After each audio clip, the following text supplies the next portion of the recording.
Welcome to In the Black, the podcast that shines a light on resilience, transformation, and the power of reinvention. I'm Araceli, and each week, my co host Shannon and I sit down with incredible women who face some of life's hardest challenges, from personal setbacks to societal obstacles, and have emerged on the other side stronger, driven, and ready to make a difference.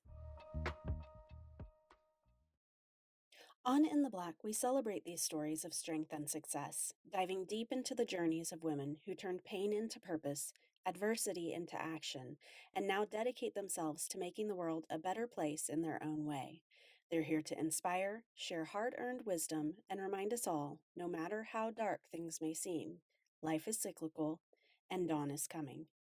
So, whether you're looking for inspiration, motivation, or just a reminder that change is always possible, this is the podcast for you. Welcome to In the Black. Today we have Lynnsey on our podcast. Lynnsey is a passionate artist whose journey of healing through creativity has become the foundation of her life's work. Having experienced religious, emotional, mental, and sexual abuse, Lynnsey began painting in her dorm room as a way to process her pain and find a positive outlet for healing. What started as a personal act of self expression has since blossomed into a full time career where she now creates both canvases and large scale murals. Through her artwork, Lynnsey channels her personal healing into powerful visual expressions that resonate with others on a deep emotional level. Her work is a reflection of her resilience, transformation, and the beauty of finding strength through adversity. What began as a journey of survival has evolved into a life's passion as she continues to inspire others through her art and story. Welcome, Lynnsey, to our podcast. Hey, it's good to be here. Would you like to tell us a little bit about yourself? Give us your own intro. I think you covered a lot of it. I am currently a full time artist. I did not start out that way. I started kind of using it as a therapy tool to kind of work through some of the harder things that I have experienced. And little by little, through the last 10 years, it's now become my livelihood. And now I travel and do a wide variety of different things for a different variety of clientele. So, yeah. I I love it. love I that. have actually had the opportunity to paint with you, You have and a few. a lot of fun. Yeah. So you said that you started this as a way to kind of overcome and express some of those harder emotions that you've been through. Lynnsey, can you take us back to a pivotal moment when you faced significant challenges and kind of the different things that happened in your life during that time, how that impacted you and where that left you? Okay, so in my childhood and adolescent years, I had a lot of. Well, I lived in a very rural community with a lot of a highly controlled environment, both within my family and also religiously. And so there wasn't an appropriate way for me to express myself, and so I continued to kind of develop, learning how to walk on eggshells and um, kind of manipulate myself to best fit everyone else, but never really being me. And so I was then sexually assaulted when I in my middle school years, into my high school years, and so with that I carried a lot of trauma. Obviously, and so I had kind of developed the coping mechanism of getting on my horse and riding for hours, and that was kind of my getaway from the controlled environment. And then I also used music as a way to kind of help me process and get those emotions out in a healthy way. When I then moved to Springfield, when I left for college, I didn't have those outlets anymore. They won't let you bring a horse to a dorm room, so I was out of luck. And so I was kind of struggling in this internal turmoil of I need to process, I need to continue to release my emotions, but I need to find a new healthy way. And so I had mentioned to my boyfriend at the time, who's now my husband, I said, "Hey, I think I would kind of like to paint." And he was like, "Absolutely, I think you should." And I was like, "Okay, yeah, I'll think about it." Well, then the next day, he showed up with everything that I needed, the easel, the canvas, the paint, the paintbrushes, all of it. Just showed up with the next day. He's like, okay, get started. And I was like, oh, okay. And so I kind of created this little secret corner in my dorm room. Like my easel was behind the wardrobe, so you didn't really know it was there. Like this whole thing. And I just very rawly, without telling anyone, started my process painting. And so I just kind of slowly started doing that and just kind of allowing whatever to come out. And so I kind of started my painting journey there as just a personal way for me to deal with things when I had lost my coping mechanisms. And since then, it has just grown, and now it's my livelihood. So, yeah. When you said the sexually assault, it went from middle school into high school, so it just kept on happening? Oh, So I had one significant event, and then the job that I actually had at the time, I was actually touched a lot by older men, which I was just like a bus kid at a really fancy restaurant. But these older men would come in and get drunk and, order their steak and lobster, and you'd walk by their table just doing dishes, and they would, smack your butt or try to reach for your boobs and like all of these things. And I was young. I had my first job when I was 12. And then I started that job when I was 15. And so it kind of just all the way through. And then I had, some significant moments when I was 16, and then also again in my adulthood. So, so yeah, so a lot to process, a lot to need to paint. yeah. So. Had you ever told anyone or reached out to anyone, or how did you cope with that? I mean, was it just through painting and you just kept it to yourself? So I had actually tried to communicate this with my mom, because my big moment, when I was 16, it was my boyfriend at the time. He actually, I was in almost a hostage situation. He wouldn't let me leave for 3 hours. He had me bound in his car and then assaulted me in his car. And so my family had known that I should have been at work. They called my work. They said, no, Lynnsey already left. And so they had called the police, and the police were looking for me. And so I finally managed to wiggle my way out of the bindings and got a good punch in, and then got out of the car and then ran to my car and locked myself in. And then I was in shock. So I tried to call my aunt, but I could not speak because I was still in shock.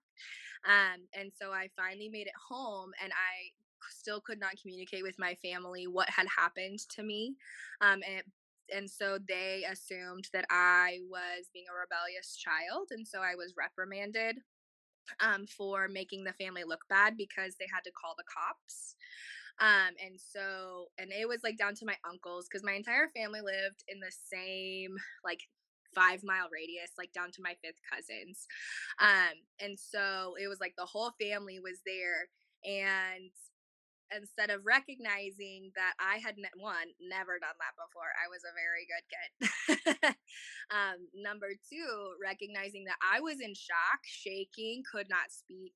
Um, they chose to take the road of, well, I was just being a rebellious 16-year-old, and decided to, run around and not tell anybody after my work shift. And so once I watched my family in my biggest time of need at that point, shut me out, I shut down. Like there was no point. And then a few years later, I actually brought it up to my mom again, because I was like, maybe she just doesn't understand. Maybe she didn't understand what had happened. And so, a couple days after that event, I said, Mom, like I was sexually assaulted. And she was like, I'm sorry that happened. Is your room clean? And I was like, oh, okay. And so a few years go by, and I'm still like, I don't think she understands, because my mom was in education. Like, my mom was a principal. She knows how that affects kids. And so I was like, Mom, do you understand? She was like, oh, yeah, you mentioned that. And I was like, okay, I'm in this on my own. I'm on my own here. And so I completely shut down. I was very depressed, but you would never know it. All through high school. And so I was very much like a closet depressed, anxious, suicidal, all of the things by myself. Because I was not shown that I could get support from those around me when I needed it most. And so it wasn't until I came to college and then I met my husband that, I shared those things. And he was the first person that I was like, hey, I don't know if you want these damaged goods or not, but this is what happened to me. And nobody was there for me. So heads up. He was the first person that was ever empathetic towards me and kind of looked at my situation, was like, that was fucked up. I was like, yeah, it was. And I don't know why my family did that. And so I've never moved back home. So now we live away from my family, kind of for the same reasons, because that those traits carried into lots of situations. And so yeah, that's kind of the long and short of it. Yeah, it's that's something that's terrifying to go through. I can't imagine as a teenager, and then even more so without the support of your family. Yeah. And and I mean, just hearing your stories as we've worked together, it's amazing that you are still here, and I'm so glad that you are. Me too. Me too. Because otherwise, I wouldn't have been able to experience being a mom to my son, and that is just one of the best things. Like he is the best thing that's ever happened to me. Like he is just wonderful, and so I'm so glad that I was able to conjure up enough resilience and enough drive to stick it out to be here to help create a safer childhood for him so that he doesn't have to grow up in this same emotionally neglectful and abusive relationships with family members that I did. So Absolutely. That has been the most important factor in my raising of my children as well, mm, is I don't want them to grow up in that same situation as what I yeah, did. And so I very much admire parents who are determined to break that cycle. So good job doing that. yeah, all right, Um, back at you. when you look back at going through all of this, um, how do you see that affecting different areas of your life, like your relationships, your career choices, mental health, sense of identity, all of those type of things? Like, how did that impact who you were? So it impacted every aspect of my life. I went to school based on, what career I thought my family wanted me to be in. I kind of shaped my whole life around what I felt like my family would be proud of because, I was kind of wired growing up to serve and, what is other people going to think about this and what do other people think if you do this and not this and like I wanted to play the drums when I was younger and I was told, no, that's a boy instrument. You don't play that. Girls don't play that. So, I mean, like all of these rules were set in place for me. And so I could never really just do what I wanted. I was always like, well, that's not going to go over with the family. So I can't do that. And the list was extensive. And so I kind of just learned to walk on eggshells and, well, okay, like here's three choices that I can make the family would kind of be okay with. And so that affected my personality. Like I did not show my true emotions. I was constantly, bubbly and outgoing and very energetic all of the time. And and whatever the family wanted, and all of these things, and very, very active in the church. And that bled into college. Um, Very, very active in the church. Leading all the small groups, leading, all of these things, the Bible studies. I was mentors to girls, like all of the Christiany things. And those were all very good things, in standing with my family. And, as the years kind of went on, I just kind of realized how much farther and farther and farther I was getting away from me. I didn't know who I was because I had been living my entire life and I was wired my entire life by everybody else's expectations and standards. I wasn't doing what I wanted. And so, honestly, my first kind of stand up for myself, no, this is what I'm doing, was to marry my husband. That was kind of my first, like, no, this is what I want. You've picked everything else for my life. You're not picking my life partner. So sorry. um, And that caused a huge rift in the family. Like, I was constantly on the prayer list. The devil's got a hold of Lynnsey. She's not listening, she's not heeding the words of God. Like, she's on the devil's path because I was married a man that was not pre-approved by my family because he was from out of state. And so, that kind of just started, and slowly, and especially as a mom, I've really kind of developed more in the sense of being bold and just saying, like, no, see you later, like, we're not doing that, like, no. Instead of catering, and it's been a very slow process with a lot of therapy. um and I even quit like teaching. That was an approved job from my family. That was not my passion, it never was my passion. I mean, I love kids, and there were some really great memories, and I created some really good relationships doing that, but that wasn't what fueled my soul. It wasn't. And so as painting kind of started to kick up and I had the opportunity, I was like, you know what? I can make just as much doing this as doing this. Like, of course I'm gonna go paint a mural. Like, yes, absolutely. Um, so yeah, it reached every aspect of my life, and even into my marriage. There's a lot of things that we still struggle with because I'm still unlearning things, reparenting myself in a lot of ways, um through every day. Every day is something, because it was a very cult like environment.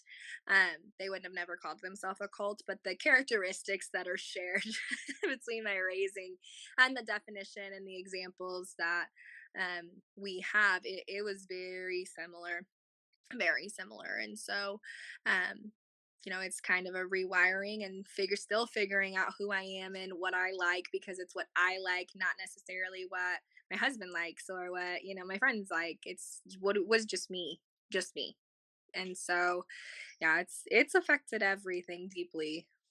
So I want to give you kudos in being able to start to remove yourself from a toxic environment. Um, and for listeners who are struggling with this, I know I've met a few who, are in their late 40s, 50s, 60s, who are just like, oh my gosh, like, how did you do this so young? What could you give those listeners a look into kind of what that looked like for you, and then how, if there was like a moment in time that kind of stuck out to you that helped you be like, okay, this is not good for me. so kind of like the defining moment of, like, I need to break away, almost. Yes, yes. So for me, honestly, it was the sexual assault when I was 16. Like, that was a red flag for me. And one red flag for me is too much. That's my breaking point. Like, at this point, having dealt with so much and overcome so much, like, one red flag is too much. And so at that point when I was 16, I kind of began planning, like, okay, when I leave, I'm gone. What do I need? Kind of, because I didn't have anywhere to go when I was 16 unless I wanted to live with the wolves or something. Um, so I kind of started planning. And so I started working. I worked 3 jobs in high school while staying in all of my organizations and everything. So I was constantly working, constantly saving, constantly. Because I was like, well, I don't know if where I'm going, I'm going to have a job. So I was constantly working and saving, and every penny I could scrounge up, I was scrounging it up, side jobs on top of my 3 jobs, all of it. And so I just started because I realized, like, that's not what love is. Someone who truly loves you would not dismiss a trauma that you're experiencing. They would not make you walk it alone. They would not bury it under the rug or turn it around and make it feel like it was your fault because you were just trying to make the family look bad as a rebellious child. Like, that was, especially without a track record. And so I was just like, nope, this is unhealthy for me. And then, the next 2 years they tried to lock me in. They kind of had an arranged marriage that I was supposed to do. And so which he was a very nice guy. Okay, but just something inside of me was just screaming, like, absolutely not, absolutely not, absolutely not. Because not long after I was assaulted, we started dating. And so, but it was in May of my senior year that I broke it off, and I said, absolutely not, I can't do this. And so I broke that off, and then I left. And so, and even after I started, dating my husband, my mom would bring up that other man and say, "Well, have you talked to him lately? What's he up to?" And I'm like, No, like I'm not marrying him. So sorry." Um, and so, just kind of, I don't know. I think the first red flag of being, that sexual assault when my family handled it in that way, um, that that was just kind of the breaking point. And I was like, it's time to be prepared, and kind of take that step because it's not how I wanted to live my life. And I have younger brothers who were still in the home at the time, and I wanted to give them an example of getting out because no one in my family for generation had left. Everybody had been there since we'd like come over on the Mayflower. Like they've been in that area, the whole thing, and there's been nobody that had gotten out. And I decided that number one, I didn't want to stay there, and number two, I wanted to be the lifeline. So if someone needed out, they could call me, they could contact me because I was immediately, the black sheep. I, was a rebellious child. The cops had to be called on me, and I wasn't marrying the man that was God's fit for my life, and I wasn't moving back home and all of these things. So I wanted to do it for myself. I want to do it for my future kids. I wanted to do it for any of my cousins or my siblings that needed that escape. And so that was kind of my breaking moment was when I was 16. So Before the red flag, was your family were you guys pretty loving, or did you already feel something before the red flag? I don't think I really understood the dynamics of my family. Like I knew there was like quirky things, like, oh yeah, like, there's no alcohol, none of this, all these rules. You're at church 3 times a week, no exceptions. Like the house must be pristine. It doesn't matter if you're sick, like it is clean, like all of these set expectations, which I was just like, okay, like my family's just very religious in particular. That's just who we are. And so I kind of knew, but it didn't register as a red flag until then. And I was like, okay, my whole perception of our family shifted at that point. And I was like, we're not just particular, we're not just very modest. We're unhealthy. We're unhealthy. And then I kind of would go back and think about different situations throughout my childhood. And I'm like, oh my gosh, like nobody talks about anything. Like it's very much the patriarchy of the family makes the decisions and everybody else shuts up. Like it's not a family dynamic. Like it's very strict. and so, um, and so I didn't really register the need for that switch in my brain until that had happened. And honestly, if I hadn't been sexually assaulted, I don't know that that switch would have happened. I think I probably would have just lived because I was wired to thrive in that environment. I think I probably would have stayed and just done whatever the family told me to do. Um, so yeah. Isn't it wild how those moments that we think are the worst of our life sometimes lead us to better places? Yeah, there's sometimes catapults. We think Yeah. that we're drowning. Sometimes we're just getting pulled back in a catapult to soar. um, and yeah, because I mean, like, there's still a lot that like I've had to go to therapy to like process, what happened to me. Like, there was still trauma there, and I don't want to belittle that because that's been a very dark, muddy road. However, I do have to think about it as a catapult, and that's kind of how I've my mindset around that has changed is, like yeah, like that was traumatic, very traumatic. Like no 16-year-old should be bound and assaulted and all of the things, but at that point, like that opened my eyes to this is not healthy for me, and it just turned into a catapult and into a healthier life for the rest of my life versus right then and there. So, yeah. I know in some of our discussions, we have talked about the difference that self talk makes and what that Yeah. transition has looked like for you. Can you talk to our listeners about that? Yes. I have struggled so bad with like self-worth. and self-talk, all of those things. But again, like I was wired to, all of those things were dependent on my family's support or my family's affirmations. Like I didn't know, I was not wired to do, what I felt confident in, or all of the things. And even just down to like the clothes that I could wear, like there were several rules over that. Like we had to do like the poke test on our shirts, and like if you poked your shirt on your chest and it popped back because you have boobs, like it was too tight. And so like there was all of these criteria and stuff.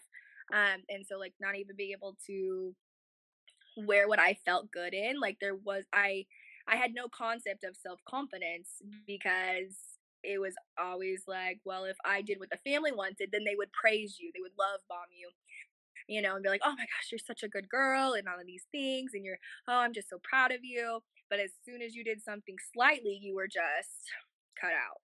Like you were, shut down, weren't talked to, silent treatment, like make your own dinner, and so it was very much, I was very conditioned.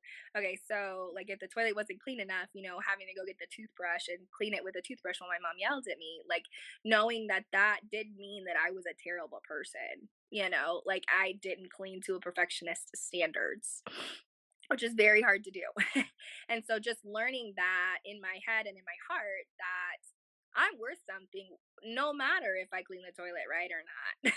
Like, and so going through, and even today, if there's a painting that I'm like, oh, that flower is not exactly how I want it, that's not a reflection of my worth. It's not.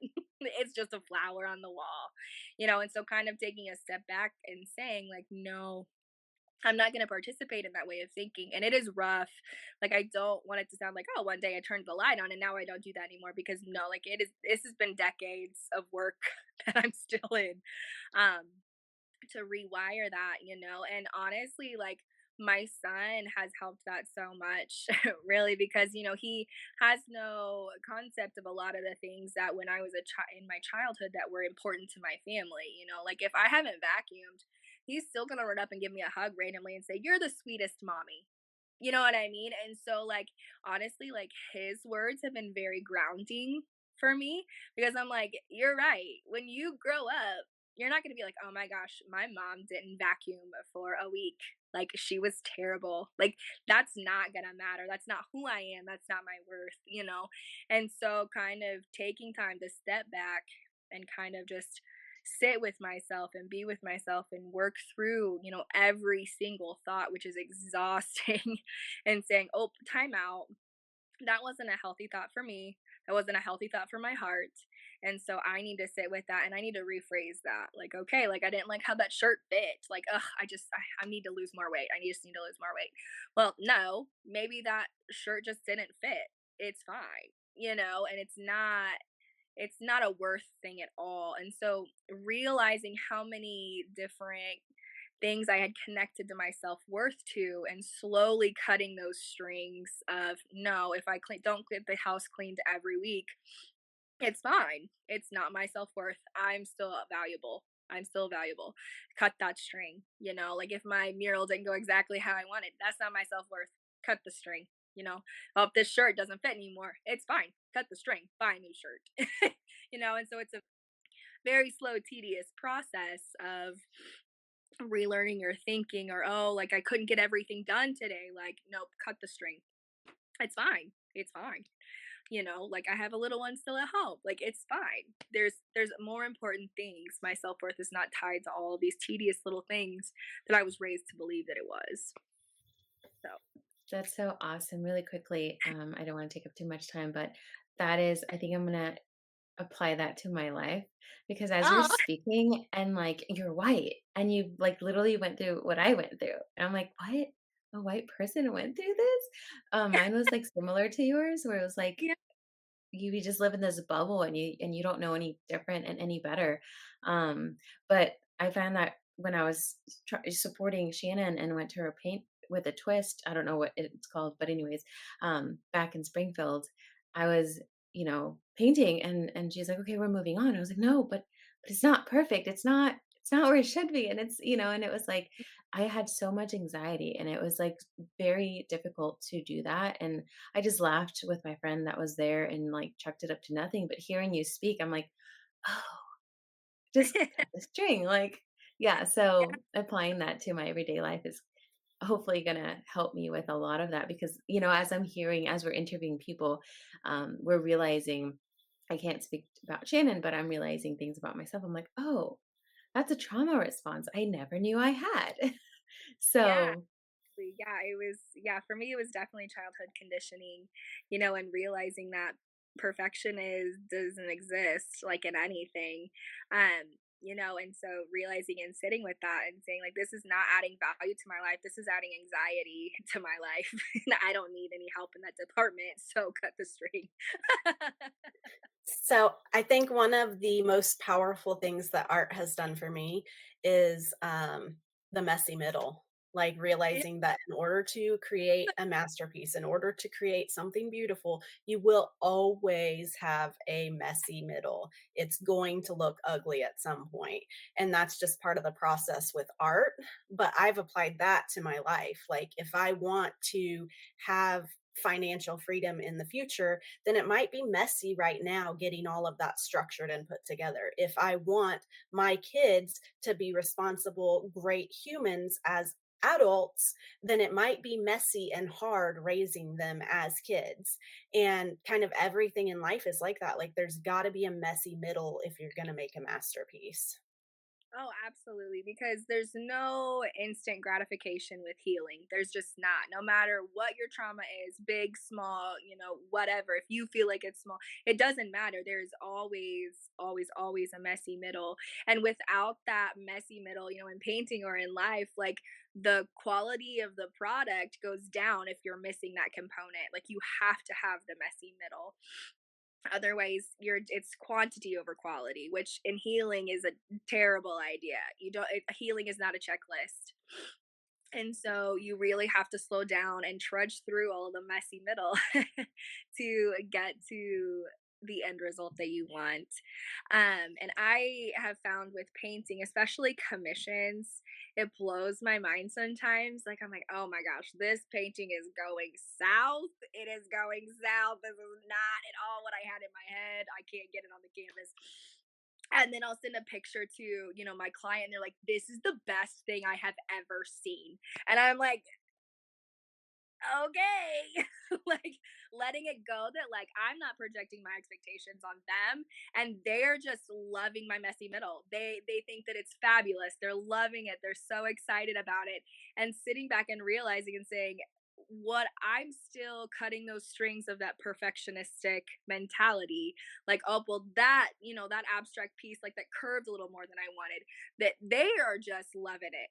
And so I think like stepping back and saying no, like even in my messy middle, people are celebrating you and loving you through that. The best people are loving you and supporting you through that, even when you're like, oh, this is going bad.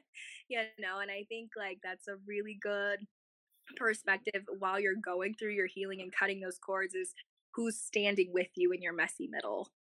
uh, Mm. it's powerful stuff, and it's amazing to kind of put people in your life with that lens, who's willing to stand with you in that, and then who's not, because that's your tribe, the people that are with you in the messy middle when you're going, oh my gosh, this is going south, and they're like, no, this is fabulous, like keep going, you're doing great. That's awesome. So we're kind of in the messy middle on the podcast right now. Obviously, Yeah. we just Oh, started. I started. Yeah, and I think that really speaks to me because obviously I think this is going to be amazing. We have some incredible women like yourself who want to share their stories, and um, it's kind of fun. The whole project is just really messy right now. The paintings, the podcast, and I'm really excited to see what the end result ends up being. So, thank you for that. will you take us through the transition from education and going into full-time muraling? Absolutely. So I spent 7 years teaching middle school. I love middle school kids. They're so awkward. They're just trying to figure out life and they're just so sweet. They get a bad rap, but I love middle school kids. Um, so I loved it. And then about year three, my physical health really tanked. And I could not figure out why. I'd gone to several doctors. They're like, "Yeah, you're fine, you're fine, you're fine." And I'm like, "No, something is very, very wrong." And so I just kind of sat with that for a while. Ended up getting pregnant with my son, having my son, and still just my health was just tanking. And so finally, I found a doctor who actually listened, and found out I had, an autoimmune disease, I had a genetic disorder, I had all of these things, but all of them had been triggered by stress. And so the education system, which it's an interesting rabbit hole to go down. But there's a lot of similarities in the education systems and cults. And so I kind of went back and kind of analyzed like my job and was like, okay, this isn't a good fit for me. My health is tanking every time. Like I would show huge improvement over the summer when I wasn't. I don't know why I have a thumbs up. Um, I would show improvement over the summer. And then as soon as I would go back in August, my health would tank again.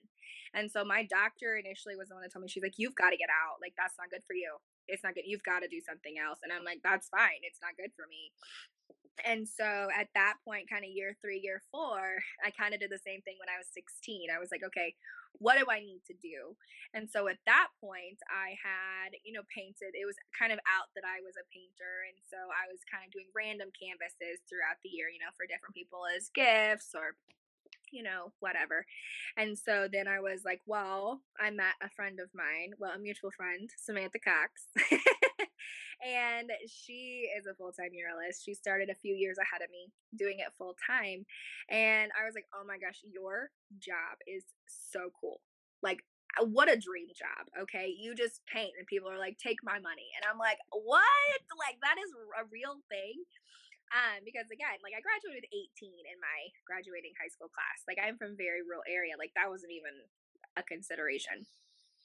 And so she was like, yeah. She's like, and you could do it. And I was like, I don't know. She's like, you're already started. You just don't know it. And so I sat with that for a long time.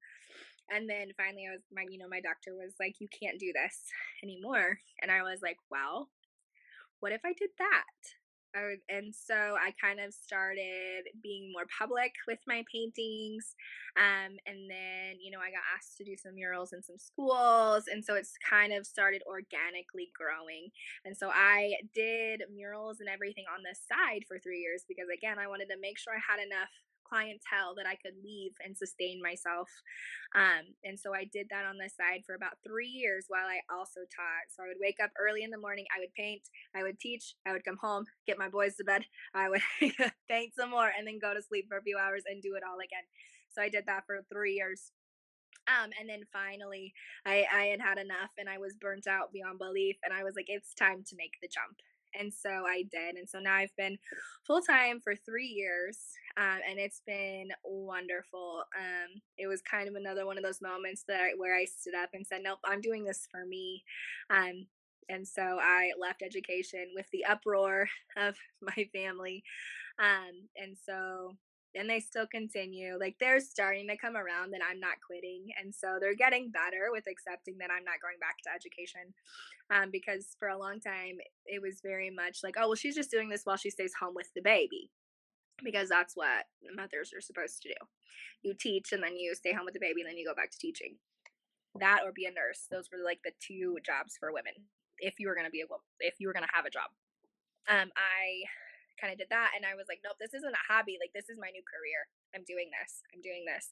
And so kind of having that drive to go through, like now it's full time, but I did two job it for a while, until I could kind of definitely jump in and not feel so scary. It was definitely still scary though, because I mean, as being self-employed, like you don't have, company health insurance, you don't have, retirement. So there's a lot of financial pieces that you have to think about and put back in taxes because, those are automatically pulled out of a paycheck. Well, now I have to pull out a percentage of each job. And so, it's like all of these things, like it's an entire learning curve, but it's been the hardest and most rewarding journey for me. I love that. So, as an entrepreneur and fellow artist, have there been moments when you felt like giving up? What has helped you push through the hard times? Kind of speak to that a little bit. Yeah, there's been lots of times that I'm like, man, a 9 to 5 sounds great. Like they automatically pull taxes out. They automatically put into my retirement. Like I could go and then come home. I'm like, maybe a waitress doesn't sound too bad right now. um, However, I think for me is I wanted my son to have a powerful female example. I wanted him to grow up knowing women could do whatever they wanted, when they wanted, and they were going to make it happen. And so for me, I was like, no, I want him to see, no, my mom built a business. She didn't do the regular 9 to 5. Like she's doing this herself because that's what she wanted to do. Like, yeah, because I do stay home and I work my schedule around him because I don't want to miss his little years. I don't want to miss that at all. And so my schedule is still really wonky. Sorry. Because of that. But I also want him to be a part of the journey and watch me struggle and know that it was not handed to me on a silver spoon. I've worked very, very hard to make this happen, and I want him to see me struggle and succeed at that, and knowing that he will grow up with a powerful female example and not a meek and mild, do whatever the man says example of a woman in his life is very meaningful to me.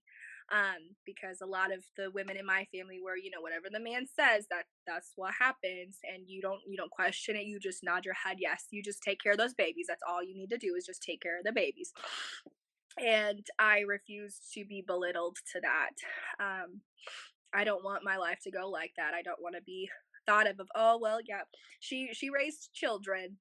Like that's not what I want my obituary to say. I wanted to say a lot more than that. And I want him to have a mother that he can be like, yeah, like my mom kicked ass. Like I don't want him to be like, oh yeah, like she was very kind and sweet and quiet. Like no, he's gonna have a very different story, and that's what I'm striving for is for him to see the authentic me and have an environment where he feels safe and he will feel empowered to do whatever he wants in his life because I've already set the example of doing something out of the norm. I just want to ask, so for someone who is looking to pursue their dreams, they want to follow their passion, but they feel like they're kind of stuck right now. What advice would you give to them? Oof. Um, I would definitely say, like, don't quit your day job just yet. Like, don't go in with no planning, cold feet. Um, because otherwise then you're adding the stress of pursuing your dream, which is very exciting, but there's a lot more details than you probably think about going into it. And so get your ducks in a row before you complete the jump. Make the jump eventually, but give yourself some time to get your things together, get your finances together, because it's gonna take an upfront cost, even with painting. I have a huge amount of upfront costs with scaffolding and projectors and all of those things, different types of paint for different types of jobs, and so there's a lot of cost to starting your dreams. 100% do it, but also sit down, research it, talk to other people who are doing it, shadow some people. I painted with Sam a lot before I made the choice to jump in and do it on my own, and she's continued to be a mentor still to this day. I'll call her and be like, excuse me, what do I do about this? Because I don't know. Like get your team of people who are already in similar paths and say, hey, I need you as a support. I'm going to do this. um and so kind of get your ducks in a row, but definitely start. I think the hardest part for me was just to jump in and start, and starting might be just buying a book about it, looking at a business plan from someone else, watching someone's posts on social media and how they do things is a start. Just start taking notes. I notebook and I would just jot down things like, oh, I noticed that Sam posted her social media like this.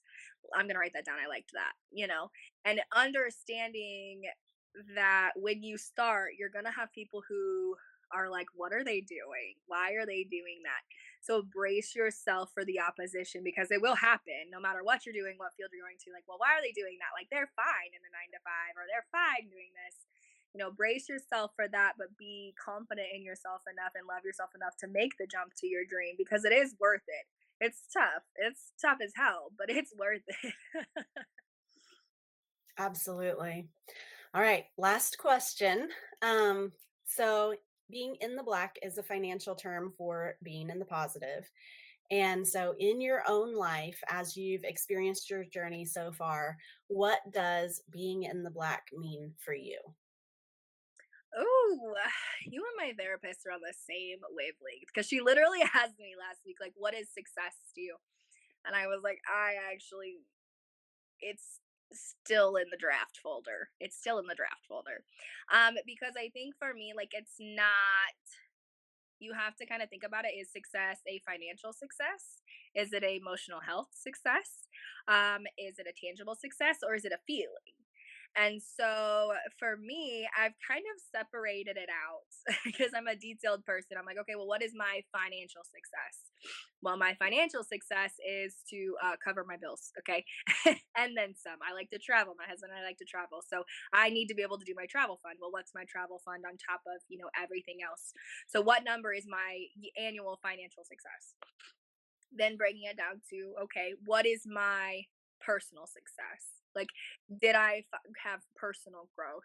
Maybe that be spiritually or emotionally. What is my success? And that definition changes a lot. I think for me, success is creating short term and long term goals and watching myself meeting them. That's success. It's not necessarily, like once this bar is hit, that, oh, now I'm successful. Like, no, if you've met one of your goals, you're successful. You did it. You set a bar, you achieved it. You're already there. Um, However, I think it's good to keep changing that and keep those separate in your life so that way you're not feeling like you're constantly reaching for something that's unattainable. So challenging yourself, meeting those goals, that is success, no matter what that looks like. Like I said, physically, emotionally, educationally, if you're looking to do more classes or, spiritually, whatever you think. Um, and so for me, it's just the biggest thing I can do is be proud of me and be proud of me, not everybody else. Me be proud of me. And there's moments when I am proud of me, no matter what part of my goals I'm trying to hit. That's success for me. And I think that it's different for everyone. But for me, if I'm proud of me, I'm successful. I'm good. I'm doing good. So. Where can our listeners find you? So they can find me primarily on Facebook and Instagram. And then I do have a website, but it's in the link of those social media platforms, so you can look there. So And those are under Art by Lynnsey. yeah. Hmm. Awesome. Well, we really appreciate you coming on today. It is always so much fun to catch up with you a little bit.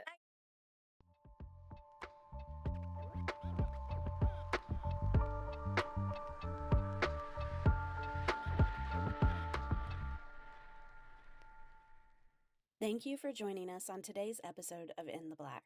I hope today's story left you feeling inspired and reminded of the incredible strength that lies in each of us.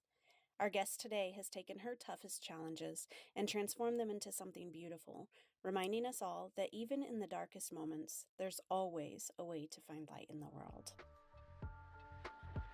If you enjoyed today's conversation, make sure to subscribe and share In the Black with another woman who could use a little encouragement.